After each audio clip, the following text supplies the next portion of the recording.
আজকের ভিডিওতে আমরা ক্লাস 8-এর বীজগণিতের কয়েকটা উৎপাদক বিশ্লেষণের অঙ্ক করব। দেখো, এগুলিকে দুটি বর্গের অন্তররূপে প্রকাশ করে উৎপাদকে বিশ্লেষণ করতে হবে। এর আগে আমরা এই ধরনের অঙ্ক করিনি, যদিও এগুলিকে সহজেই মিডিল টার্ম ফ্যাক্টর পদ্ধতিতে উৎপাদকে বিশ্লেষণ করা যাবে, কিন্তু যেহেতু দুটি বর্গের অন্তররূপে প্রকাশ করে করতে বলেছে, তাই দুটি বর্গের অন্তররূপে প্রকাশ করেই করব। আমরা জানি দুটি বর্গের অন্তররূপে প্রকাশ করতে গেলে আমাদেরকে a square minus B square এই সূত্রটা ব্যবহার করতে হবে। এটার উত্তর কি? a plus B into A minus B. তাহলে দেখো কিভাবে এই অঙ্কগুলোতে এই সূত্রটা ব্যবহার করি। দেখো, প্রথমটা দেওয়া আছে এইটা x square plus 5x plus 6। তাহলে এটাকে একটু সাজিয়ে লিখব x square plus 2 into x into 5/2 plus 5/2 তার হোল স্কোয়ার মাইনাস 5/2 তার হোল স্কোয়ার প্লাস 6। দেখো, এই অংশটাকে আমরা একটু সাজিয়ে এই অংশটা আকারে লিখলাম। এক্স স্কোয়ারটা এক্স স্কোয়ার, 5xটাকে লিখলাম 2 ইন্টু এক্স ইন্টু 5/2। তাহলে ক্যালকুলেশন করলে 2 কেটে যাবে, তাহলে 5xই থাকছে। আর এইটা নিজের থেকে যোগ করলাম 5/2 হোল স্কোয়ার। যেহেতু এই টার্মটা এখানে থাকেনি, তাই এইটা আবার বিয়োগ করে দিলাম, মাইনাস 5/2 তার হোল স্কোয়ার। তাহলে এইটা কেটে যাচ্ছে, তাহলে যেমন +6 যেমন ছিল সেটা লিখে দিলাম।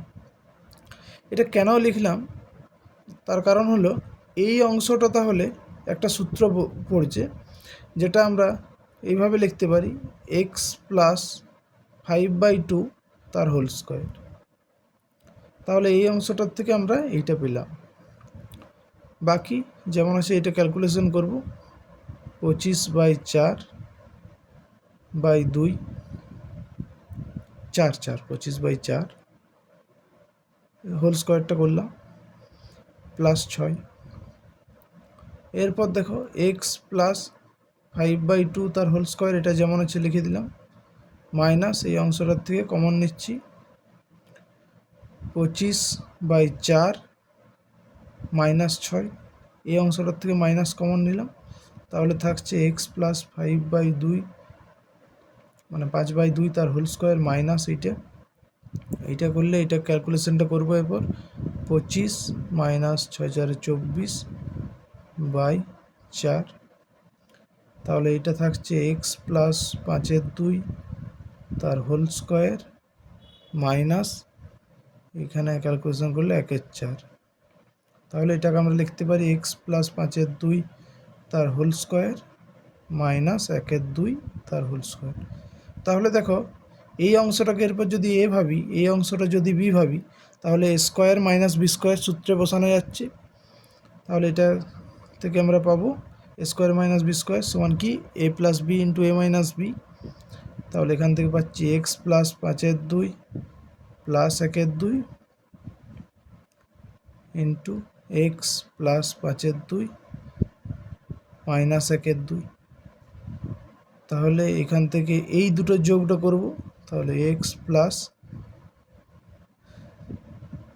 6/2 পাবো এটা যোগ করলে, আর এখানটা পাবো এক্স প্লাস এই দুটোর যোগ বিয়োগটা করব 4/2। তাহলে এখান থেকে পাচ্ছি এক্স প্লাস 3, 2 3 6, আর এক্স প্লাস 2। ব্যাস কমপ্লিট। এরপর পরেরটা দেখো, এটাকেও আগের মতোভাবে সাজাবো, x square minus 2 into x into 1, যেহেতু এখানে কিছু নেই তাই 1, প্লাস 1 মাইনাস 1, 1 মানে 1 স্কোয়ার মাইনাস 3। দেখো, এই অংশটার থেকে এইটা চলে আসছে, আর যেহেতু এখানে 1 স্কোয়ার যোগ করেছি তাই আবার 1 স্কোয়ার বিয়োগ করলাম, তাহলে এটা কেটে যে 0 হচ্ছে, তাহলে এইটার যেমন ছিল লিখে দিলাম। তাহলে এই অংশটাকে আমরা লিখতে পারি এক্স মাইনাস 1 তার হোল স্কোয়ার এইটা লেখার জন্য এইসব যোগ বিয়োগ করলাম আর। তারপর -1 -3, তাহলে এটাকে লিখতে পারি x-1 তার হোল স্কোয়ার -4, তাহলে x-1 তার হোল স্কোয়ার, 4টাকে লিখতে পারি 2 স্কোয়ার। তাহলে দেখো এই অংশটাকে যদি এ ভাবি, এই অংশটা যদি বি ভাবি, তাহলে দেখো a square minus B square এই সূত্রে বসানো যাচ্ছে। তাহলে এখান থেকে পাবো x-1 + 2 তারপর ইন্টু x-1 - 2, তাহলে ক্যালকুলেশন করলে পাবো x + 1 ইন্টু x-3 হয়ে গেল এটা। এরপর দেখো পরেরটা প্রথমে এ স্কোয়ারের সাথে 3 গুণ আছে, তাই প্রথমে আমরা পুরো এই সংখ্যামালাটার থেকে 3 কমন নেব। তাহলে 3 কমন নিলে কি থাকে এখানে এ স্কোয়ার মাইনাস, এখানে তো কিছু 3 নেই, তাহলে 2a/3 - 5/3। তাহলে দেখো 3 যদি গুণ করে দিই তাহলে আবার উপরেরটা চলে আসছে। এরপর দেখো এই ভেতরেরটাকে আমরা আবার হোল স্কোয়ার আকারে সাজাবো। তাহলে এ স্কোয়ারটা যেমন আছে থাক, -2 into a into 1/3 plus 1/3 square minus 1/3 square -5। আগের মতো সাজিয়ে নিলাম। তাহলে দেখো স্কোয়ার মানে স্কোয়ার, আর এখানটা ক্যালকুলেশন করলে 2a/3, এই অংশটা থাকেনি তাই এটা যোগ করলাম, আবার সেটা বিয়োগ করে দিলাম, তাহলে এটা কেটে যে 0 থাকছে, আর এটা 5/3, 5/3, ঠিক আছে। তাহলে দেখো এই অংশটাকে আমরা লিখতে পারি a - 1/3 তার হোল স্কোয়ার, আর এটা ক্যালকুলেশন করলে পাবো 1/9 -5/3।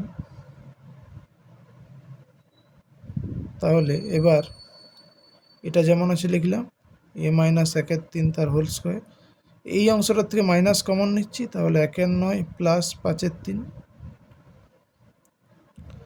তাহলে এখান থেকে পাবো 3 ইন্টু a - 1/3 তার হোল স্কোয়ার, এটা যেমন আছে লিখলাম, মাইনাস এইটা যোগ করলে হবে 9, 1 প্লাস 15। তাহলে এখান থেকে পাচ্ছি 3 ইন্টু a - 1/3 তার হোল স্কোয়ার মাইনাস 16/9, 16 তাহলে এটাকে লিখতে পারি 3 ইন্টু a - 1/3 তার হোল স্কোয়ার মাইনাস এটাকে লিখতে পারি 4/3 তার হোল স্কোয়ার। তাহলে দেখো এই অংশটাকে যদি আমরা এবার এ ভাবি, এই অংশটা যদি বি ভাবি, তাহলে এ স্কোয়ার মাইনাস বি স্কোয়ার এই সূত্রে বসানো যাচ্ছে, তাহলে এটাকে বসাবো। তাহলে এখান থেকে পাবো a plus B into a minus B,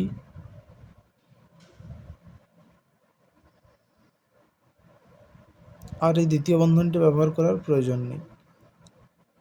তাহলে দেখো এই অংশটার থেকে যদি মাইনাস কমন নিই, তাহলে এই বাইরেরটাকে দ্বিতীয় বন্ধনে ব্যবহার করছি, a - 1/3 মাইনাস 4/3, এই অংশটার থেকে মাইনাস কমন নিলাম, আর এই অংশটার থেকেও মাইনাস কমন নিলাম 1/3 প্লাস 4/3। তাহলে এইখানটা ক্যালকুলেশন করলে পাবো a